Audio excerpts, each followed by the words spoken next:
మన ప్రభువును రక్షకుడైన యేసుక్రీస్తు పరిశుద్ధ నామమునందునాలు. ప్రియదేవుని సంగమా, ప్రియదేవుని బిడ్డలారా, మరి ఉదయకాల సమయం దేవుని వాక్యాన్ని ధ్యానించినాముగా ప్రార్థన చేసుకుందాం. ప్రార్థన. కృపగల తండ్రి, దయగల మా ప్రభువా, గతించిన రాత్రి అంతా నీ రేఖల చోట్లను కాచి కాపాడి సంరక్షించిందాము. మరి ఉదయకాల సమయం సజీవ లేఖని చేరి ప్రార్థించుండగా వాక్యమైన దేవుడు వాక్యం ద్వారా నాతో మాతో మాట్లాడి మీరే మేము గంతా ప్రభావాలు పొందమని యేసునామమున నడుచున్నాం తండ్రి. ఆమె ప్రియదేవుని సంగమా, ప్రియదేవుని బిడ్డల నడిదం ఏర్పాటు చేయబడిన వాక భాగము క్రితము తరువాతే 4వ ఆదివారం కొరకు ఏర్పాటు చేయబడిన సువార్త వాక్య భాగము మత్తయి సువార్త 5వ అధ్యాయము 43 నుంచి 48 వచనాలు ఈ విధంగా రాయబడినవి. క్రితము తరువాతే 4వ ఆదివారం కొరకు ఏర్పాటు చేయబడిన సువార్త వాక్య భాగము మత్తయి సువార్త 5వ అధ్యాయము 43 నుంచి 48 వచనములు ఈ విధంగా రాయబడినవి. నీ పొరుగువాని ప్రేమించి నీ శత్రువును ద్వేషించుమని చెప్పబడిన మాట మీరు విన్నారు కదా. నేను మీతో చెప్పినది ఏమనగా, మీరు పరలోకమందున్న మీ తండ్రికి కుమారులై ఉండునట్లు మీ శత్రువులను ప్రేమించుడి, మిమ్మల్ని హింసించు వారి కొరకు ప్రార్థన చేయుడి. ప్రియదేవుని సంగమా, ప్రియదేవుని బిడ్డలారా, భక్తుడైన మత్తయి ద్వారా పరిశుద్ధాత్మ దేవుడు రాయించిన మాటలు. అవును, శత్రువులను ప్రేమించుట అనగా దేవుని ప్రేమ కలిగి దేవుని ప్రేమ మీద నిలిచినప్పుడు ఆయన మనలను ఎటు రీతిగా ప్రేమించనో అదే రీతిగా మనమును కూడా ఇతరులను ప్రేమించేవారమే ఉంటాము. అంటే ప్రేమ శాశ్వతమైనది. ప్రేమ దేవుని నుండి మనము కలిగినది, పొందినది. తండ్రి మనల్ని ప్రేమించి తన కుమారుని మన కొరకు ఎలాగైతే ఈ లోకానికి పంపించారో, మనకు అనుగ్రహించిన రక్షణ ఏదైతే ఉందో, ఆ నిత్య జీవం ఏదైతే ఉందో, ఆ నిత్య జీవానికి వారసులు కావడానికి మనమును కూడా అట్టి ప్రేమను కలిగి ఉండాలి. కాబట్టి ఇక్కడ వాక్యము సెలవిస్తున్నట్లు భక్తుడైన మత్తయి ద్వారా నీ పొరుగువానిని ప్రేమించి నీ శత్రువులను ద్వేషించమని చెప్పబడిన మాట మీరు విన్నారు కదా అంటారు. నీ పొరుగువాని అంటే నిన్ను వల్ల నీ పొరుగువారిని ప్రేమించడం అనేది మరి ఆజ్ఞతో కూడినదిగా ఉన్నది. అయితే నీ శత్రువును ద్వేషించమని చెప్పబడిన మాట మీరు విన్నారు కదా అంటే శత్రువులను ద్వేషించుట అనేది దేవుని ప్రేమతో కూడినది కాదు. అంటే శత్రువులను సహా ప్రేమించి వారిని మిత్రులుగా చేసుకుని వారిని కూడా విశ్వాసంలోనికి, ప్రభు ప్రేమలోనికి మనం నడిపించాలి. కాబట్టి శాశ్వతమైన ప్రేమతో, పరసంబంధమైన ప్రేమతో, దేవుని ప్రేమతో నిండివారు ఎలా ఉంటారంట? ఆయన అంటున్నాడు, నేను మీతో చెప్పినది ఏమనగా మీరు పరలోకమందున మీ తండ్రికి కుమారులై ఉండునట్లు అన్నాడు. అంటే పరలోకానికి మనకి ఆ సంబంధాన్ని కలుగజేస్తున్న కుమారుడైన క్రీస్తుని బట్టి పరసంబంధమైన ప్రేమను కలిగిన వారముగా వాక్యం సెలవిస్తున్నట్లు, నేను మీతో చెప్పినది ఏమనగా మీరు పరలోకమందున్న మీ తండ్రికి కుమారులై ఉండునట్లు మీ శత్రువులను ప్రేమించుడి, మిమ్మల్ని హింసించే వారి కొరకు ప్రార్థన చేయుడి. శత్రువులను ప్రేమించుట అనగా ఎవరైతే ప్రభు ప్రేమను, పరసంబంధమైన ప్రేమను, వాక్యమును, వాక్య సంబంధమైన విషయాలను విసర్జిస్తూ, దూషిస్తూ, ద్వేషిస్తున్నారో అటు వారు కూడా ప్రభు ప్రేమను పొందువారుగా, అంటే మనము అట్టి రీతిగా వారిని ప్రేమతో నింపాలి. ఈ ప్రేమ శాశ్వతమైనది, దీర్ఘకాలం ఉండేది, నిత్యరాజ్యానికి నడిపించేది. కాబట్టి ఇక్కడ నేను మీతో చెప్పినది ఏమనగా అని ప్రభు సెలవిస్తున్నట్లుగా మీరు పరమందున్న మీ తండ్రికి కుమారులై ఉండునట్లుగా, ఇప్పుడు పరలోకమందున్న తండ్రికి కుమారులుగా మనం ఎలాగైతే ఉంటున్నామో అలాగా శత్రువులైన వారు కూడా పరలోకాన్ని ప్రేమించే తండ్రి ప్రేమను పొందేవారుగా, ఆ కుమారుని యందు విశ్వాసం ఉంచేవారుగా ఉండాలి. కాబట్టే మీ శత్రువులను ప్రేమించుడి, మిమ్మల్ని హింసించే వారి కొరకు ప్రార్థన చేయడం అంటాడు. ఎవరైతే మిమ్మల్ని హింసిస్తున్నారో, ఎవరైతే మిమ్మల్ని ద్వేషిస్తున్నారో వారి గురించి ప్రార్థన చేసినప్పుడు వారి మనస్సు, ఆలోచనలు సరిచేయబడి విశ్వాసంలో వారు కట్టబడతారు. అందుకే ఆయన అంటున్నాడు, ఆయన చెడ్డవారి మీదను మంచివారి మీదను తన సూర్యుని ఉదయింపజేసి నీతిమంతుల మీదను అనీతిమంతుల మీదను వర్షము కురిపించును అంటాడు. అంటే దేవుడు సమస్తాన్ని ఎలాగైతే సర్వమానవాళికి అనుగ్రహిస్తున్నాడో అలాగా ఆయన ప్రేమ కూడా అనుగ్రహిస్తున్నారు. కొందరు ఆ ప్రేమను తిరస్కరించారు.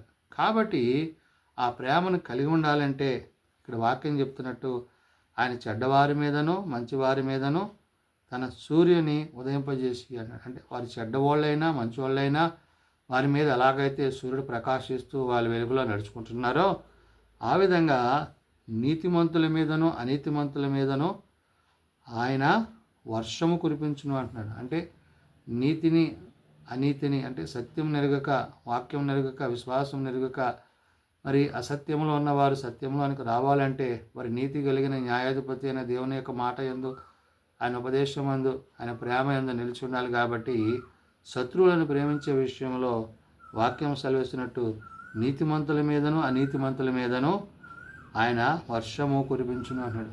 ఈ వర్షము ఆత్మ సంబంధమైనది. ఆత్మీయతతో ఆత్మీయ సత్యాలతో దేవుని యొక్క వాక్యము చేత విశ్వాసము చేత ఆకాశవాక్యులను విప్పి ఆయన ఎలాగైతే మనలను ఆ పరమందుండి ఆశీర్వదించి దీవించబోతున్నారో అవి కూడా శత్రువులు సహజ పొందుకునేవారుగా ఉండాలి అంటున్నాడు.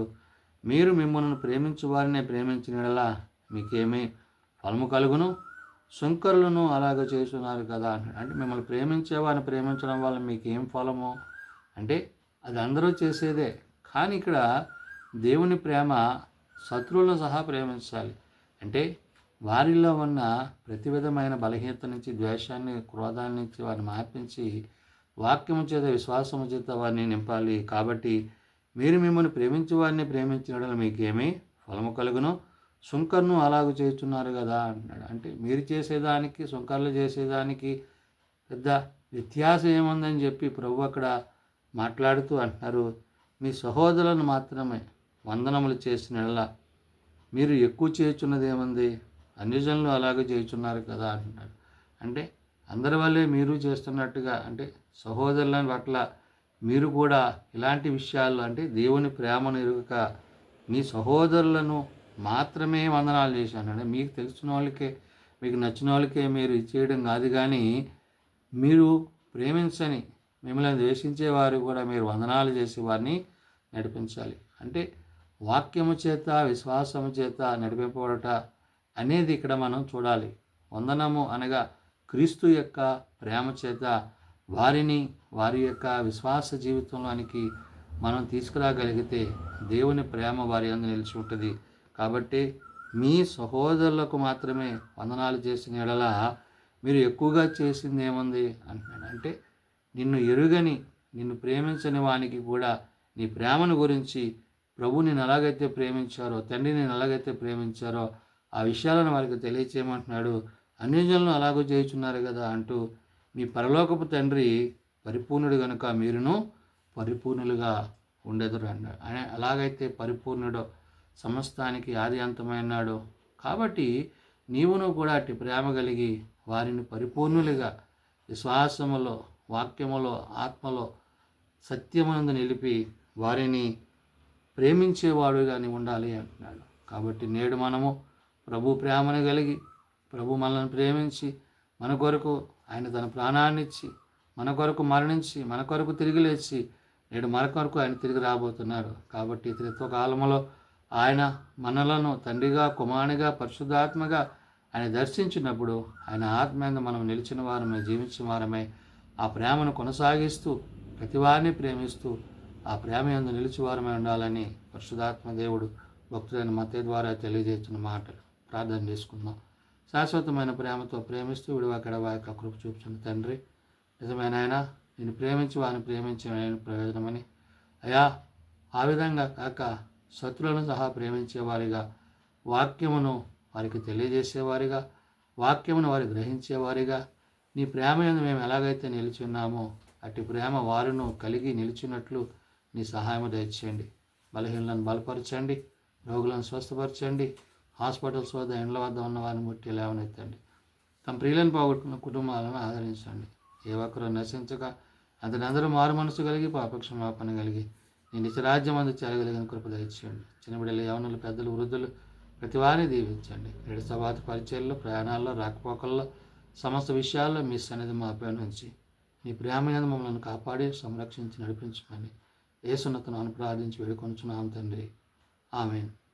పరలోకమందున్న మా తండ్రి, నీ నామం పరిశుద్ధపరచబడుగాక, నీ రాజ్యం వచ్చుగాక, నీ చిత్తం పరలోకమందు నెరవేర్చినట్లు భూమి మీద నెరవేరుగాక. మానదినాలను మాకు దయచేయు. మళ్ళీ ప్రార్థన చేసిన వారిని మేము క్షమించిన ప్రకారం మా ప్రార్థనను క్షమించు. సోదరులతో ఏకాదశులను తప్పించము. రాజ్యము, శక్తి, మహిమ నిరంతరము నీవేనవు తండ్రి. ఆమేన్. మన పరమ తండ్రి అయిన దేవుని ప్రేమ, ప్రభువైన యేసుక్రీస్తు కృప, ఆదరణకర్త అయిన పరిశుద్ధ ఆత్మ సహాయము సదా తోడేయండి సంరక్షించునుగాక. ఆమేన్.